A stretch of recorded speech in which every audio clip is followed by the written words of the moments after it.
In the era of the cloud, cyber exposure has increased dramatically. Now more than ever, your mission-critical assets require constant monitoring, and you need a proactive solution to safeguard your business. Stay ahead of known and unknown threats with the leading security platform for the cyber-resilient enterprise. Deepwatch provides the most comprehensive threat detection and response available and extracts value from tools you've already invested in, all backed by holistic human management. Unlike traditional approaches, our security experts coordinate precise threat responses and investigations, along with holistic security improvements, and augment your team around the clock. As your cybersecurity partner, we're focused on the big picture, so we assess the results of our actions, discovering new ways to continuously improve your security posture, and adjusting our strategy to deliver quantifiable value. Move beyond detection and response.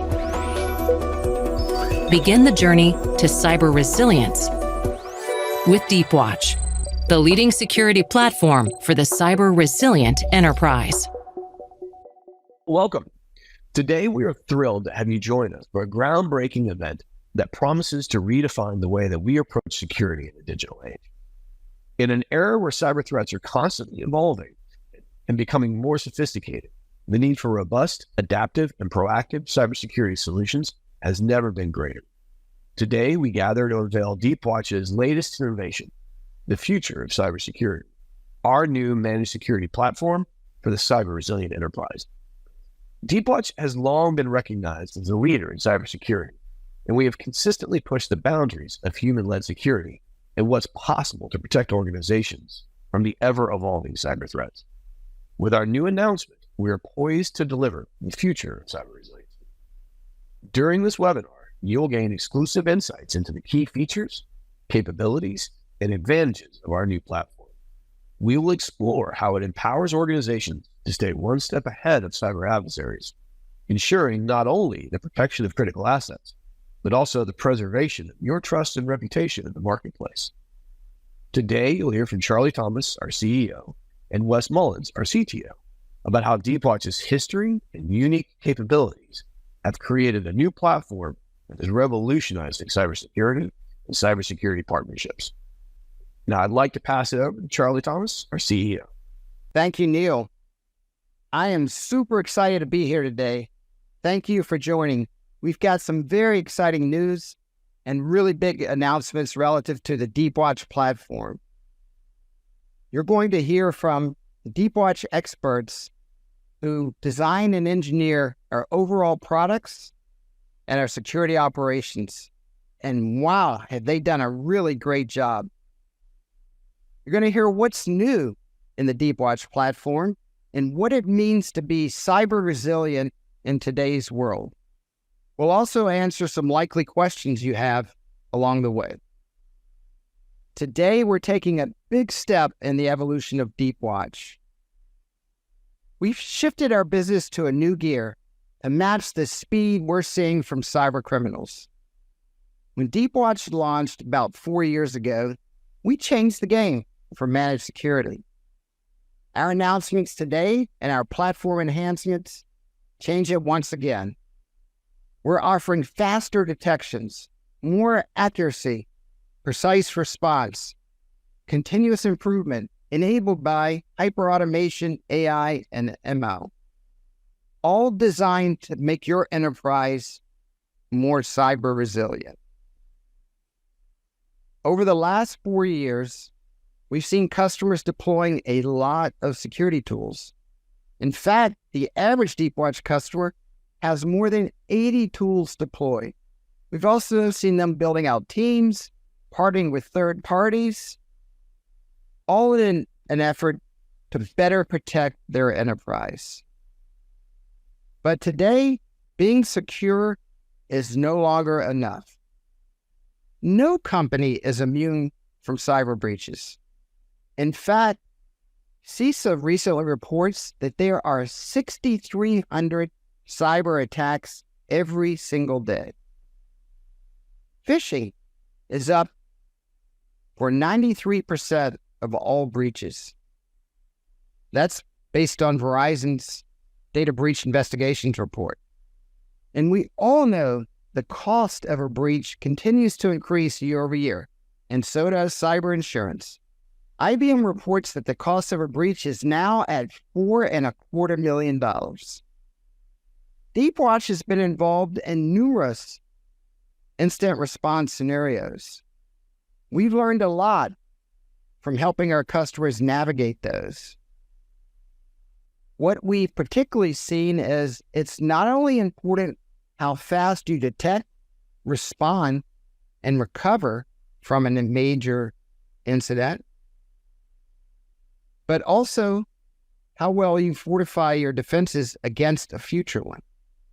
It's more important today than ever to not only have strong cyber defenses, but to be cyber resilient. Now you're saying, hey, Charlie, you're talking a lot about cyber resilient. What exactly do you mean by that? Let's take a look at the NIST definition of cyber resilience. NIST states that cyber resilience is the ability to anticipate, withstand, recover, and adapt to adverse conditions and stresses and attacks or compromises to your overall digital infrastructure.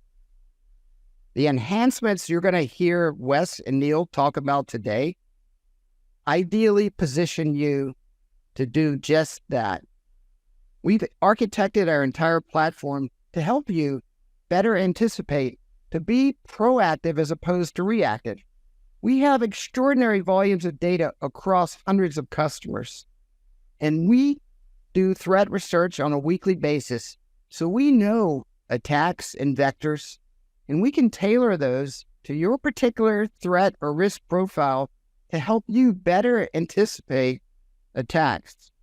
Importantly, we help you withstand and recover. As I mentioned, we're often there when an incident happens.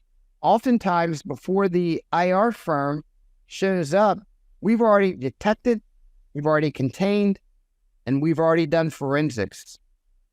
We are the best person you can have at your side on a bad day. And lastly, it's important to adapt, to fortify your defenses against future attacks. Just like when I drive down the road in Tampa and I see hurricane shutters on many of the houses, we will help you, and our platform will help you ensure that you continuously improve and you adapt to new risks and new threats. We are convinced that Deepwatch is the leading managed security platform for the cyber resilient enterprise. And we're excited today to roll out 3 new packages to help you optimize cyber resilience for your particular needs. We've tailored these 3 packages based on your overall security tools, your overall risk profile, and your overall budget. And as you can see here from the graphic, the threat management capabilities that we offer in the Deepwatch platform can be packaged in a core package, an advanced package, and an enterprise package based on your particular needs. So let's listen in now as one of our customers, David Nagel from Genuine Parts, tells us what Deepwatch has done for their cyber resiliency. We've worked with Deepwatch for a little over 4 years across multiple services they provide to our global organization. Deepwatch's real-time visibility matured GPC's threat detection approach by allowing us to take in multiple threat feeds from vendors, providing us with more actionable intelligence. Deepwatch's technical expertise in ingesting our security logs have optimized GPC's threat detection and incident response across the global landscape. We've reduced our ability to mitigate threats by roughly 67% in the last 12 months. The team dedicated to GPC maximized our return on security investment. We leverage the technical expertise to measure our time to value for realizing the benefit of managed services with Deepwatch. Our partnership with Deepwatch security experts have elevated our security capabilities. Their constant vigilance, deep analysis, and rapid response have provided a proactive approach to our protection against emerging threats. The concept of cyber resilience deeply resonates within our organization as a fundamental pillar of our cybersecurity strategy. We recognize the ever-evolving nature of cyber threats and the potential for disruptions to our operations. Therefore, we prioritize building a robust cyber resilience framework that allows us to not only prevent and detect cyber incidents, but also to effectively respond and recover from them. This proactive approach ensures that we can maintain our business continuity, safeguard our sensitive data, and uphold the trust of our clients and partners, even in the face of unforeseen challenges. Deepwatch's focus on cyber resiliency is aligned with our security objectives and resonates with our security goals, highlighting the importance of adaptive defenses in today's threat landscape. Deepwatch's managed security platform and experts equip GPC with robust solutions to counteract evolving risk, and their expertise aligns well with our commitment to staying ahead in the cybersecurity realm. We've moved past assuming attackers want to steal our data and recognize that their extortion attempts are now more often focused on interrupting our business. Cyber resilience is critical to our ability to fend off these attacks and continue doing business, even as the attacks increase in frequency and potency. Deepwatch's partnership in reaching this goal is immeasurable. We leveraged a managed security services provider before Deepwatch who did not have the technical expertise to move from a reactive security organization to a proactive security organization. The movement from reactive to proactive is a testament to Deepwatch's commitment to understanding our business, critical assets, and team composition to reinforce our protection where the risk is the highest. Really exciting stuff to hear from David over at Genuine Parts. Great customer, great program they have over there. They push us hard and definitely doing all they can do to make us a better service provider. And I love the partnership and could be more excited about everything he just said. So I do want to, kind of go on a little spiel and give some information on, cyber resiliency in general. What does it mean? Why does it matter? The industry has definitely shifted, what I would say, and halted a little from the traditional disaster recovery, business continuity, and, where cyber was there, but not nearly as big as of a play as it is now, where, if you look at ransomware, what ransomware really means, it is BCDR. But our focus needs to be a little more different in the cyber specific space. There's a lot of talk right now around prevention. Prevention's great. There's vendor A through Z that will tell you they can prevent everything from binaries to packets to cloud. Great technology, love the space, continue to want to see the innovation. But the reality is you can have a 1,200 person cybersecurity team and a $200 million budget. You're not going to stop everything. You're going to get breached. And that may be the job that you're in now. That may be your next job, or that may have been the previous role you were in. It will happen. And it's not about preventing and setting expectations with your board, your budget holders, and your peers that you're going to prevent. It's setting a very clear expectation that you are going to get breached, but that you are mature enough to handle it. And how are you going to handle it post-breach? And that's really where cyber resiliency comes in. It's a mindset and acknowledging the fact that a bad thing is going to happen. And do you just have a bunch of words on paper and a RACI that maybe you review once a quarter? Or do you have legitimate process technology implemented that's going to help you respond to that, that's going to allow you to reduce your risk, keep your business online, and continue to focus on just serving your customers and not diluting your brand reputation? So when I look at cyber resiliency, the approach isn't just, hey, we have a framework, we have a DFIR program, we know what we're going to do. Like it's okay, you know what you're going to do, but how much of that is going to be automated? How much of that is going to be rapid? How much of that is going to be in a programmatic answer, or how much of that is going to be in a programmatic manner? There are a lot of documents on how to do DR and incident response and everything else. Those require humans. Those require humans to be accessible, not be in the woods on a hunting or camping trip, not be with their family skiing, not being on a boat fishing, not being at a recital. They require human beings. So that the shift really needs to focus on, we know the breach is going to happen. How can we do as much as we can in an automated fashion afterwards to allow, some people to breathe, to allow everybody to get their bearings, not make rash decisions, and potentially do things that allow the threat actor to escape, allow the threat actor to dig in even more, but give everyone comfort that some form of automated action is happening so you can get boots on the ground in a little more methodical manner. So that's really where, rapid and precise response actions come into play. And, some people call it active response, some people call it XDR, some people call it SOAR. Now the industry is moving towards hyper automation. It's really all the same concept of when X and Y happens, do you have a confidence level that X and Y is so high up from a true positive standpoint that you are willing to allow a piece of code to go make a change to a system? And whether that's disabling a user account, maybe that's logging into a firewall and creating a firewall rule, maybe that's shutting down a machine in general. There are a lot of different things that can happen as part of a response action that are up to you as the customer and the CISO to define of what you want. But knowing what your company's level of risk tolerance is really drives those.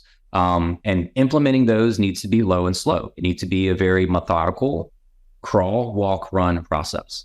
The first thing or the last thing you want to do is take down a system that makes millions of dollars for your organization. You're going to have a very hard time implementing response actions moving forward. Focus on low-hanging fruit. Look at where your SOC is spending the majority of their time on things that have a very high true positive rate, where you know that the efficacy of the actions that the analysts are making and the hunters are making and the responders are making is high enough fidelity where you can automate that.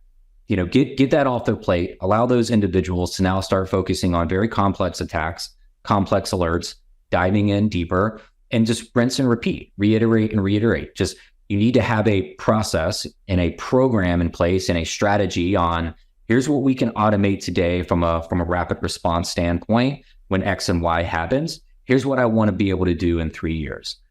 That is how you get to true cyber resiliency. A lot of things that we see the industry kind of doing today is doing the basics.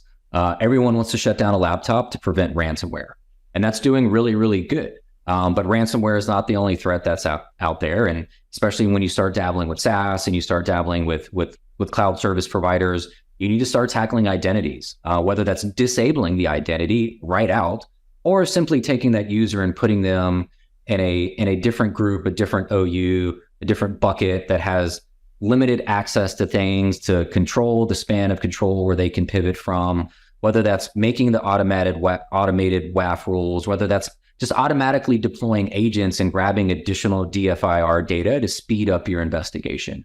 There are a lot of different ways you can start implementing automated response actions that don't have to break the business, that aren't nearly as risky as some of the things that you think are there. But you want to get to that point to where those automated response actions are doing very mature process and procedures. Because at the end of the day, that's where you want to get. So those people don't have to be woken up at 2 a.m., 3 a.m. With that being said, when we talk about the people being woke up at 3 a.m., 2 a.m., there's also the expectation of what you're going to get with automated actions and what investment in either tools or partners or vendors or third-party providers are going to really bring to the table. And a lot of that is human-led. Like you have to have the people building the automation. Not only are the engineers the one writing the code, doing the commits, controlling the repos of what happens, you have to have the experts, the people that have done incident response, that have been an analyst 1, an analyst 2, an analyst 3, a threat hunter, a detection engineer, someone who knows Windows internals, someone who knows Linux internals. They need to partner together. Like that is the ninja team. Like you need to have those individuals working with the actual software engineers writing the response capabilities, like understand what needs to happen next and in what order. That is a very collaborative engagement, and that requires humans. It requires accountability. It requires empathy. It requires very strong opinions on should it be X or should it be Y? And at some point, decisions have to be made. But the reality is you're not going to invest in a piece of technology and it just magically reduce your headcount and magically reduce your SOC. I think everyone is, kind of fallen for that on the first go round when SOAR really blew up and it was like, hey, we're going to get rid of all your analysts. Awesome. You had to go hire 10 new people to write playbooks and manage the platform itself. So it's a cost and take narrative that's there. And I think as long as people are understanding and not being naive that, yes, with automation, with Gen AI coming out, there are going to be drastic opportunities to improve, your operational efficiencies, reduce some human capital. But I think the concept and narrative of you're going to completely get rid of your SOC, you don't need anyone looking at your alerts. We're a long ways away from that. So you need to focus on what can you actually accomplish with the tech you have today. And then more importantly, how do you know that that implementation, that contract with that service provider, that rollout of that new vendor is really being successful? A lot of that's going to come down to metrics, reporting, and return on investment. Something we continue to see in the industry today is framework after framework after framework. And people are auditing themselves on frameworks, which are great, especially if you're heavily regulated. But those frameworks aren't necessarily the be all and end all of, are you better today than you were yesterday? That is a different metric. And that metric is, in most cases, specific to you and your organization. I continue to see board slide after board slide of 10, 15, 25 dashboards of, mean time to X, and we did this, a number of incidents X, and number of alerts Y. Like, those are great from a tactical standpoint. Use those to manage your SOC and hold people accountable, and see that you are doing some very tactical work. There needs to be a very small number of metrics that you're reporting out on at an executive level that shows that investment in technology, investment in people, and investment in third-party vendors and providers is actually providing value. And there's a handful of those that you can use, and you can take what matters to your business. Is your business very transactional? Is your business very relationship oriented? Is it strictly online? Is it very on-prem? Is it handhelds? Is it, SaaS? Like, how do you book your margins? What do you consider your brand reputation threshold to be? Like, you as a customer needs to define your level of risk tolerance for your organization, and then figure out how you can report out on that risk. With the key aspect of, I was here on January 1, here's where I'm at in July 4th, and here's where I want to be at December 31st. That is how you're going to continue to focus on continuous improvement, move the needle forward, get rid of the low hanging fruit, and then move to the next level, rinse and repeat, and start over and start over and start over. That's how you're going to improve your cybersecurity posture. And that is really what cyber resiliency is all about, is reducing your risk. When you know the bad day is happening, how can you handle that bad day in a manner that is a minimal amount of acceptable risk for your organization? And how can you take advantage of technology and service providers that are going to use automated fashions to reduce that risk in a very rapid manner? Been really exciting today. Excited about the future of Deepwatch, excited about the platform itself, and really excited on a lot of the benefits our customers are going to be able to get out of it. I'm going to go ahead and step aside, put on someone a little bit smarter than me. So Neil's going to come on, talk to you about the pillars of cyber resiliency. And I thank you. I appreciate y'all's time. Thanks, Wes. Appreciate that introduction. And yes, you are still the smartest person at Deepwatch. It's obviously not me. What I want to walk everyone through now is the pillars of cyber resiliency as Deepwatch looks at them, or Deepwatch thinks of them. And as Charlie mentioned earlier on, we're looking at the concepts of anticipating the risk, understanding what's going on around an environment, being able to really profile down and understand what's happening or what potentially could happen. It could be dangerous to an environment. And then we're talking about how can we make sure that we have the precision responses that are necessary in order to handle anything that does get through. That concept of you're having a bad day. What do we need to do to make that day a little bit less bad or less impactful? And then finally, how are we going to continuously improve on those pieces? That ability to say we've learned some lessons. We figured out what worked and what didn't work in the past activities. So what are the changes that we're going to make to our detections, to our responses, to our processes, to our policies that are going to help make that next bad day that occurs even less of an impact than the one that we just handled? In order to do that, Deepwatch has put together the Deepwatch Managed Security Platform, or the Deepwatch Platform. And the Deepwatch Platform is really composed of several different sections. But the first piece that we'll talk through is going to be the inputs into the platform. So on the inputs, the first thing that comes into the system is simply your security data. What's the information that you're collecting, the telemetry within your environment? What are we pulling from critical log sources or critical systems or edge-based capabilities? Or what are the alert streams or the alert data that's coming in from your embedded security tools? We then take that information and then add into that a view of your attack surface. What's your external presence on the internet? What can we find out about your environment, or what can you tell us about your environment on what's exposed or what may be potentially problematic for you? And we want to pivot that to then look at it and say, well, what's missing? You've told me that you have these logs coming in. You've told me that you have this alert data coming in. Where's the gap associated to that? Because by looking at the gap, we're able to determine your risk profile. Are there things in your environment that are at your internet edge or that are in your cloud that we're not seeing any information on, or that the information that's being seen isn't being treated appropriately? It's not normalized. It's not usable information. All of these things are the pieces that we pull from an input perspective to start bringing that data in, make sure it's clean and usable before it enters into the Deepwatch platform. Once within the Deepwatch platform, the first thing that we're really going to be looking at is the threat management capabilities. What are we doing within our platform that really drive and make sure that our customers are able to see the best impact and the best bang for their buck out of being a Deepwatch cyber resiliency partner? The first thing that we're looking at is the identity and asset risk profiles. Those pieces are taking that information that we've gathered based on those gaps, based on our conversations with you, based on understanding what's actually important within your environment from an asset and from an identity standpoint. Easy questions that frankly sometimes aren't that easy to answer. It's where we're here to coach you through. Based off of that, and kind of following along with the inputs, we're looking at your attack surface management. That's handling things of what are the gaps that we see from outside world to the inside world versus, again, that logging versus alert streams.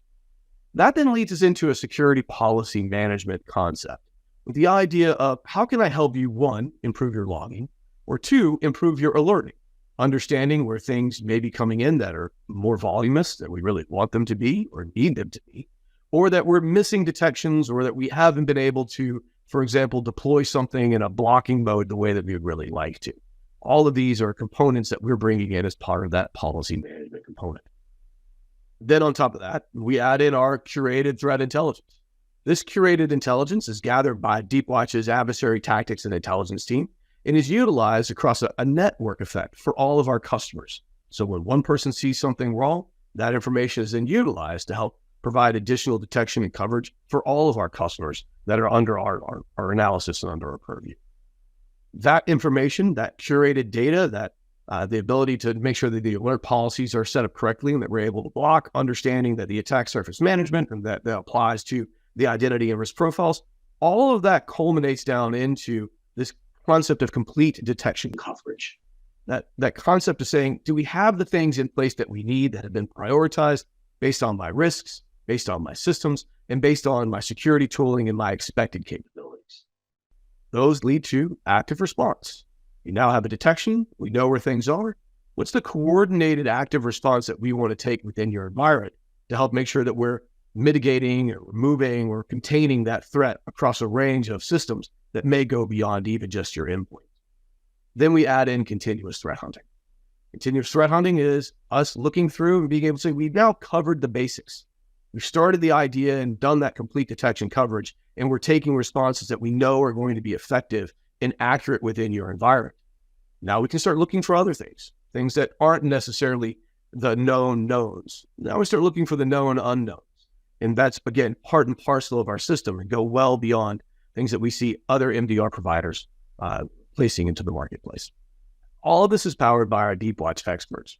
Deepwatch experts are more than our highly experienced security analysts. It also includes our customer success managers that help guide our customers down their security journeys. They also include our detection engineers, our engineers in the back end working directly with our customers that help create and tune custom detections to help understand that ability to use that high fidelity, low volume alerting. We're also including cloud engineers and operational engineers. Even includes our ATI team, our adversary tactics and intelligence teams, which includes which builds our curated intelligence, which allows our even better improved detections for that complete detection coverage. Our ATI team also includes and passes this information over to our threat hunters, which work directly within the squads and work as subject matter experts to help make sure that we're checking for that continuous threat hunting capabilities.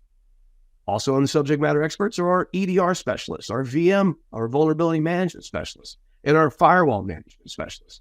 All of these people allow us to really start to build out the security policy management and that best of breed capability that's powered by our Deepwatch experts that fuels all the rest of the things that we do within our systems. All of this is culminated within and visualized within our engagement window we refer to as the Security Center. The Security Center focuses in on transparency and engagement, meaning that we're not hiding anything from you. Again, these are partnerships within the platform. We want you to engage directly with the Deepwatch experts. We want you to have direct access to your logs, to your forensics, to your information. So we're very much transparent in getting down to that log source or getting to what's coming in from your best of breed endpoint detection tool. We're engaging with you in these scenarios, working directly with you within your tools, in your world, not asking you to trust us that we've seen something and that we don't have any evidence for that.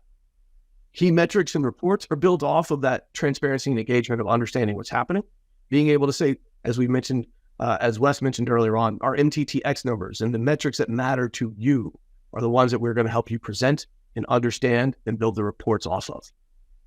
Key metrics, reports, transparency, engagement are all part and parcel of putting together the insights and the recommendations that matter to you.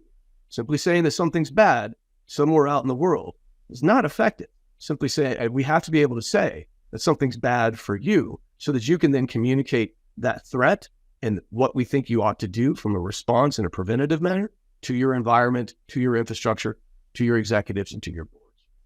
Let's take a quick tour of the engagement window into the Deepwatch Managed Security Platform, the Security Center. The first thing that you see in the Security Center is going to be our monthly analysis overview. It's going to give you a time-based environmental summary of multiple operational KPIs, including true positive ticket rates. A security index score makes sure that we're moving forward and that we're getting better over time from an operational standpoint.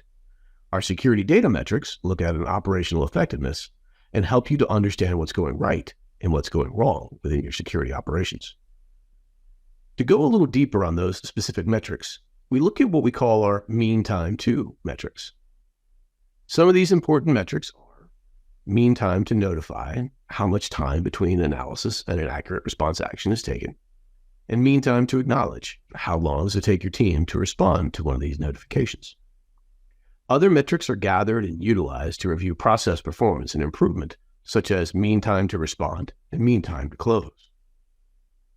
We provide a threat protection summary to allow you to understand trends around your validated tickets versus events and logs analyzed to determine signal-to-noise ratio.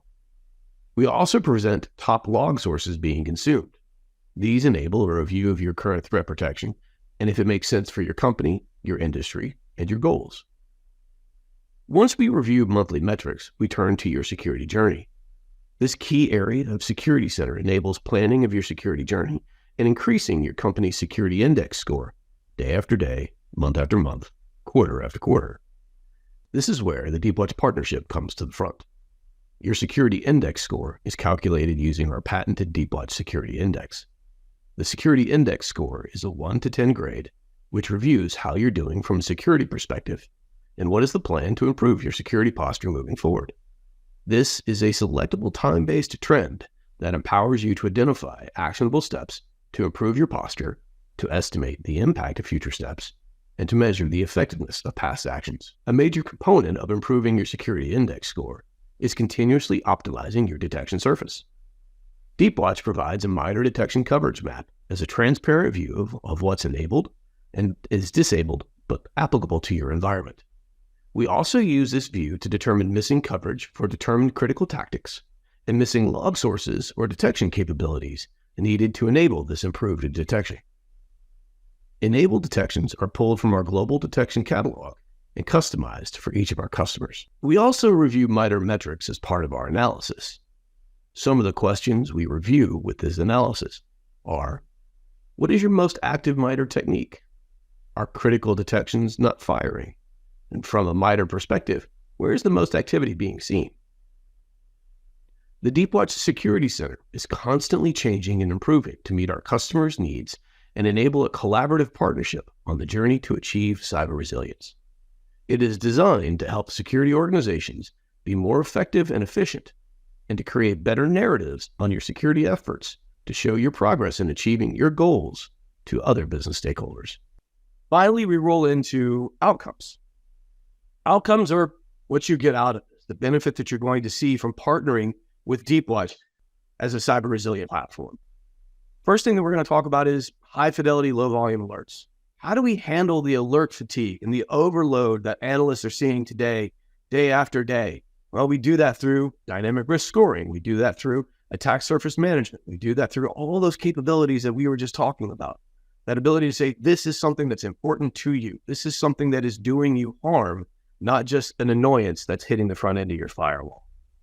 What are the situations or the alerts that are happening within your environment that are actually going to be malware or are going to be ransomware? And how can we make sure that those things are stopped as soon as they're detected and are not allowed to spread or to cause you additional harm? Our precision response capabilities are built off of that understanding of that risk, that capability, those policy components we were talking about earlier on, and that the ability to say, what's the right response at the right time? What do we need to do based upon that ransomware or malware attack that we were talking earlier on? It's not just the ability to stop it or contain it at the endpoint, but what are some of the prescriptive or proactive things that we want to be able to do that's going to stop that thing from ever being able to get in again or to cause an additional problem? Really want to be able to focus in on as part of our cyber resilience journey. Again, doing the right thing at the right time, but also being able to say that we got something done, not just that we put something off to the next day or that we blocked this earlier thing. We want to make sure we've handled things entirely based on policy management updates, based on direct actions, and so that when the next thing comes, it's not just a repeat of something that we've seen in the past. That leads us to the concept of improved security posture. The ability to be able to say that I'm not just being reactive and what's hitting my alerting windows or what's striking my environment and potentially causing me harm or continually increasing my alert overload that my analysts are working through. Being able to lean in, to be a little bit more preventative, to allow you to improve that security posture means that you reduce your alert levels. You start being able to handle and block things at machine speed based on known policies that have been deployed down to your endpoint, or to your firewall, or to your web proxies or other areas in your environment that you now trust and know are going to do the job specified because they've configured and you have appropriate levels to deal with response and understanding what happens if something does go wrong. A couple of examples I could give you around how these things have been utilized in the past and how our customers have become more cyber resilient in utilizing our system, or the Deepwatch platform, are around simple malware capabilities, PowerShell activity. Lots of EDRs are very good at detecting PowerShell. And sometimes they're turned off or PowerShell's too alerty or too chatty within the environment. Or, for example, a great way of pulling in PowerShell or detecting PowerShell is from Windows event codes. We've gone through as part of our Deepwatch experts in combination with our ATI team, with our threat hunters, and with our detection engineers. And we've created effectively a list of the codes that we know that we're going to need. So we don't require everything. And we've been able to supplement customers' detections on their endpoints to the levels that EDRs themselves can't necessarily equate to. We've found multiple situations, multiple problems within customer environments just by extending that detection just a little bit and then being able to provide them because of our familiarity, because of our understanding of their identity and asset risk profiles and their attack surface. What are the things that they ought to do to make sure that, one, they've stopped it, and two, that they make sure that it doesn't ever happen again? Obviously, there's other things that we can talk about, whether it's based around dealing with vulnerability management and making sure that the plugins associated to new significant events have been going on, have been applied appropriately, and making sure that, again, bad days are not as bad because we're able to update systems and respond appropriately to improve that security posture. Finally, let's talk a little bit about being able to utilize cyber resiliency to really make that bad day less bad and to learn from our mistakes, to learn from our experiences, and to learn from our capabilities that we may be pulling from other systems. This is why you talk to Deepwatch. This is why you look at a managed partner to help provide cyber resiliency, hold that partnership together, and to drive everyone forward. Now let's hear from some of our security partners on why they feel that cyber resilience is the key to the future of cybersecurity. Hi, I'm Ahmed Cyberwell, Global Vice President of Partner Technical Strategy here at Splunk. To me, resilience really means the ability to not just be proactive and keep an eye out for incidents or events that come in your way, but also being able to adapt. So if something does happen that you're unaware of, you're ready to take action about it and move forward. And Splunk is helping provide these tools, and not only, like I said, to be proactive and keep an eye out and keep yourself alert on various different attacks and incidents that are coming your way, but also if something happens that you're not necessarily able to catch, you've got the ability to automate actions or be alerted and make yourself bounce back as quick as possible from whatever may be coming into your way. And really, if we want to take a more holistic approach at being resilient, it's not always just around the tools that you have in place to help you along your journey, but also you have to have the right security expertise and the right people to help you evaluate the data and help you evaluate various different pieces of information that's coming into your systems. And so that's why this partnership with Deepwatch is so important to us. Not only is it the tools and the systems that you have in place to stay resilient, but also the expertise in the people and the right knowledge and the other right automations to go ahead and manage these systems and really help guide you along the way. Thank you. Modern organizations today face an ever-growing number of cybersecurity-related challenges, including what we would call cyber resilience, or the ability for an organization to be prepared to come back from the unexpected. In this case, the unexpected is a cyber incident. Now, the resilience of a customer's workload falls under a shared responsibility model.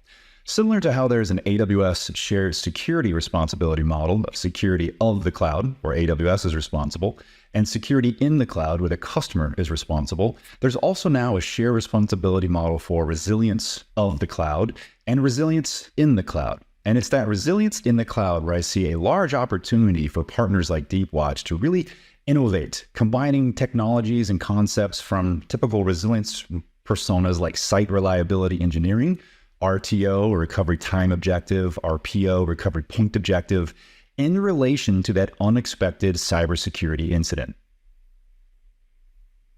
All right, so what does a cyber resilient future look like? So number one, it starts with validated response plan. So having a playbook when things go wrong, that you know exactly what process to go and execute when bad things happen. So having a validated response plan, very important. Number two, back to prioritization. So really important to prioritize not only vulnerabilities, but assets, and assets that are mission critical to the organization, of course, will have the highest priority to focus on. Three, it's all about calculating business and cyber risk. So focusing on the parts of the business that represent the most risk and being able to reduce that risk, which in turn reduces your risk and the size of your attack surface. And then last but not least, security value. So helping customers get the most value out of the security tools that they've invested in. These are some of the fundamental parts that we see as part of a cyber resilient future. In closing, I'd like to thank you again for joining us today. And thanks to Wes and Neil, and also David Nagel and our partners for sharing their own experiences with Deepwatch. As we wrap, I want to stress the importance of what we covered here. In a world where cyber threats are constantly changing and growing ever more sophisticated, the need for strong cybersecurity and cyber resilience has never been greater. Today, we've introduced you to Deepwatch's latest innovation, our new managed security platform designed specifically for cyber resilience. The platform is a result of years of experience, hard work, and innovation from our R&D team to ensure that our customers stay ahead of cyber threats and stay one step ahead of cyber criminals. I want to point out that our commitment to your security does not end here. It's an ongoing effort. We're on a journey together. We're at your side. We appreciate you being here today, and I can assure you our commitment to you is as strong as ever, and we're going to continue to innovate and continue to help win this battle against cyber criminals. A good place to start would be to download a new cyber resiliency white paper that we're releasing today. You can also get access to the Deepwatch Managed Security Platform ebook to learn more about details of our platform. Thanks so much for joining today, and thanks to all of our presenters. We're committed to working together to build a more cyber resilient enterprise and a more cyber resilient world.